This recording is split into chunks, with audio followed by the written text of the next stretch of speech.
काकतीय राजवंशाच्या सुवर्णकाळाचा सर्वात दैदिप्यमान आणि जाज्वल्य हिरा, जागतिक वारशाचा सर्वोच्च मानकरी आणि प्राचीन भारतीय वास्तुकलेचा अजरामर मुकुटमणी असलेल्या पालमपेट येथील रामप्पा मंदिराची अद्भुत, अफाट आणि विस्मयकारक गाथा आज आपण अत्यंत सविस्तरपणे आणि खोलात जाऊन अनुभवणार आहोत. तेलंगणाच्या घनदाट जंगलांनी वेढलेल्या शांत, निसर्गरम्य आणि ऐतिहासिक परिसरात उभं असलेलं हे भव्य शिवमंदिर म्हणजे केवळ दगड-धोंड्यांची किंवा चुनामातीची इमारत मुळीच नाही. हा आपल्या हिंदू संस्कृतीच्या, आपल्या पूर्वजांच्या अद्वितीय इंजिनिअरिंगचा, अचाट विज्ञानाचा, खगोलशास्त्राचा आणि अफाट शिल्पकलेचा एक जिवंत, बोलका आणि दैवी चमत्कार आहे.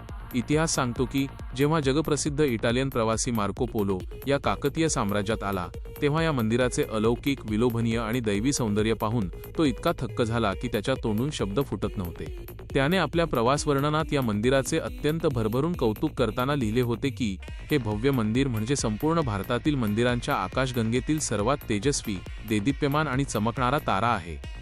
या मंदिराचे सर्वात मोठे, अद्भुत आणि जगावेगळे वैशिष्ट्य म्हणजे सहसा आपल्या भारतातील प्राचीन आणि ऐतिहासिक मंदिरे ही तिथल्या अधिष्ठात्या देवाच्या नावावरून किंवा ती बांधणाऱ्या पराक्रमी राजाच्या किंवा राजवंशाच्या नावावरून ओळखली जातात.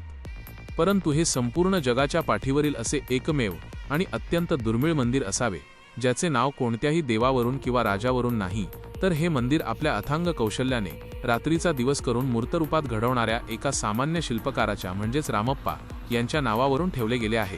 राजा गणपतीदेव आणि त्यांचे सेनापती रेचेरला रुद्र यांनी या मुख्य शिल्पकाराच्या कलेचा केलेला हा सन्मान आहे.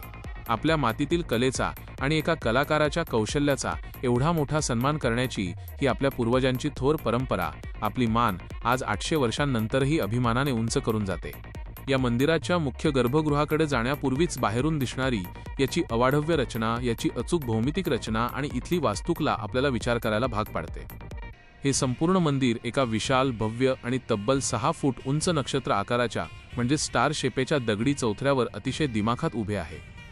हे मंदिर ज्या पायावर उभे आहे तो पाया मजबूत करण्यासाठी आणि शतकानुशतके त्याला स्थिर ठेवण्यासाठी आपल्या प्राचीन पूर्वजांनी ज्या स्थापत्यशास्त्राचा आणि इंजिनिअरिंगचा वापर केला ते पाहून आजचे आधुनिक शास्त्रज्ञ, इंजिनियर्स आणि तंत्रज्ञान क्षेत्रातील तज्ज्ञही डोक्याला हात लावतात. या मंदिराच्या बांधकामासाठी सँडबॅग्स तंत्रज्ञानाचा म्हणजेच वाळूच्या साच्याचा वापर करण्यात आला होता. याचा अर्थ असा की भूकंपाचे मोठे धक्के सहन करण्यासाठी जमिनीमध्ये एक विस्तीर्ण आणि खोल खड्डा करून त्यात वाळू, चुना, गूळ आणि काही विशिष्ट वनस्पतींचा रस एकत्र करून त्याचे मिश्रण वापरून एक अत्यंत लवचिक आणि सुरक्षित थर तयार केला गेला. हा थर आजच्या आधुनिक भाषेतील शॉक ॲब्झॉर्बर सारखा काम करतो. याच अद्भुत आणि विस्मयकारक विज्ञानामुळे शेकडो वर्षे उलटून गेल्यानंतरही निसर्गाचे अनेक क्रूर वार सहन करून आणि 17व्या शतकातील अत्यंत विनाशकारी भूकंप पचवूनही जिथे आजूबाजूच्या इतर सर्व इमारती आणि राजवाडे पत्त्यासारखे कोसळले, तिथे हे रामप्पा मंदिर आजही एका महायोद्ध्यासारखे ताठकण्याने आणि दिमाखात उभे आहे. या मंदिराला वेढा घालणारे अनेक परकीय शत्रू आले, त्यांनी अनेक हल्ले केले, पण या मंदिराचा पाया ते यत्किंचितही हलवू शकले नाहीत. जेव्हा आपली नजर मंदिराच्या मुख्य शिखराकडे म्हणजेच विमान गोपुराजवळ जाते, तेव्हा तिथल्या विटांचे एक अद्भुत आणि न सुटलेले रहस्य आपल्यासमोर येते. या मंदिराच्या वरच्या भागाचे वजन कमीत कमी राहावे आणि खालच्या खांबांवर किंवा पायावर त्याचा जास्त ताण येऊ नये म्हणून काकतीय इंजिनियर्सनी अत्यंत हलक्या विटांचा वापर केला. या विटा सामान्य विटांसारख्या मुळीच नाहीत. त्या वजनाने इतक्या हलक्या आहेत की त्या पाण्यात टाकल्या तरी बुडत नाहीत, तर लाकडाच्या ठोकळ्यासारख्या पाण्यावर तरंगतात. मातीमध्ये लाकडाचा बारीक भुसा, विशिष्ट झाडांचा डिंक आणि काही वनस्पतींचा रस एकत्र करून अत्यंत अचूक तापमानाला भाजून या सच्छिद्र म्हणजेच पोकळ विटा तयार केल्या गेल्या होत्या.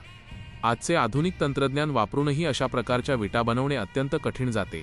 यावरून हे सिद्ध होते की प्राचीन भारतीय विज्ञान आणि तंत्रज्ञान आधुनिक जगाच्या कितीतरी पटीने पुढे होते. मंदिराच्या मुख्य मंडपात प्रवेश करताना काळ्या पाषाणातील अत्यंत गुळगुळीत, चमकदार आणि बारीक नक्षीकाम केलेले स्तंभ आपले स्वागत करतात. हे स्तंभ ग्रॅनाइट आणि अतिशय कठीण अशा काळ्या बॅसाल्ट दगडापासून बनवले आहेत.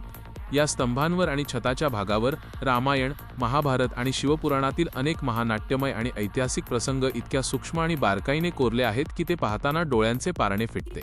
एका छोट्याशा दगडात संपूर्ण महाभारताचे युद्ध किंवा देवांची रूपे कोरण्याचे हे कौशल्य थक्क करणारे आहे. इथल्या शिल्पकलेची कमाल म्हणजे काही निवडक खांबांना किंवा दगडी नक्षीकामाला जर आपण हाताने हळूच स्पर्श केला किंवा हलकी थाप मारली तर त्या कठीण पाषाणातून संगीताचे 7 सूर म्हणजेच सप्तस्वर उमटतात.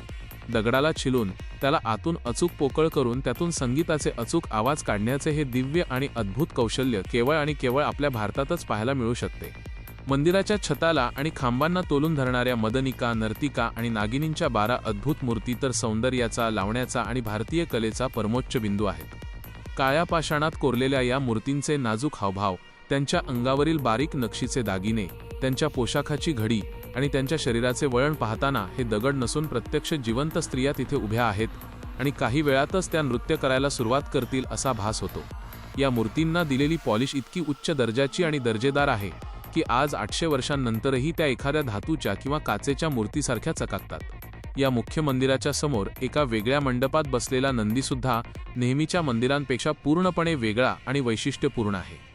हा नंदी इतर मंदिरांप्रमाणे शांत, डोळे मिटून किंवा आळसावून बसलेला नाही, तर तो अत्यंत सतर्क, सावध, ऊर्जेने भरलेला आणि गतिमान अवस्थेत कोरला गेला आहे. त्याचा एक पाय थोडा वर उचललेला आहे, कान ताठ आहेत, पाठीवरचे स्नायू ताणलेले आहेत आणि त्याची नजर थेट गर्भगृहातील शिवपिंडीकडे लागलेली आहे. जणू काही तो आपल्या आराध्याच्या म्हणजेच देवाधिदेव महादेव शंकराच्या एका आवाजावर किंवा आज्ञेवर लगेच धावून जाण्यासाठी पूर्णपणे सज्ज आहे. या नंदीच्या मूर्तीची चमक आणि त्यावर कोरलेले दागिने पाहणाऱ्याला मंत्रमुग्ध करतात. अशा या विस्मयकारक, विज्ञानाची कास धरलेल्या, काळाच्या छाताडावर पाय देऊन उभ्या राहिलेल्या आणि शिल्पकलेचा अंतिम कळस असलेल्या रामप्पा मंदिराचा हा गौरवशाली, दैदिप्यमान आणि अभिमानास्पद इतिहास आज आपण स्वराज्य रक्षक चॅनलच्या माध्यमातून अतिशय जवळून आणि सविस्तरपणे समजून घेतला आहे. आपल्या पूर्वजांचे हे अथांग ज्ञान, त्यांचे कौशल्य, त्यांचे विज्ञान आणि आपली ही वैभवशाली संस्कृती आपल्या पुढच्या पिढीपर्यंत पोहोचवणे, तिचे रक्षण करणे हे आपले आद्य कर्तव्य आहे. हा ऐतिहासिक ठेवा, आपल्या पूर्वजांचे हे विस्मयकारक विज्ञान आणि ही माहिती तुम्हाला कशी वाटली हे मला कमेंट करून नक्की सांगा. जर तुम्हाला हा व्हिडिओ आवडला असेल तर व्हिडिओला नक्की लाईक करा, तुमच्या मित्रांसोबत, परिचितांसोबत आणि इतिहासप्रेमींसोबत हा व्हिडिओ जास्तीत जास्त शेअर करा आणि आपल्या स्वराज्य रक्षक चॅनलला सबस्क्राईब करायला अजिबात विसरू नका. जय जिजाऊ, जय शिवराय.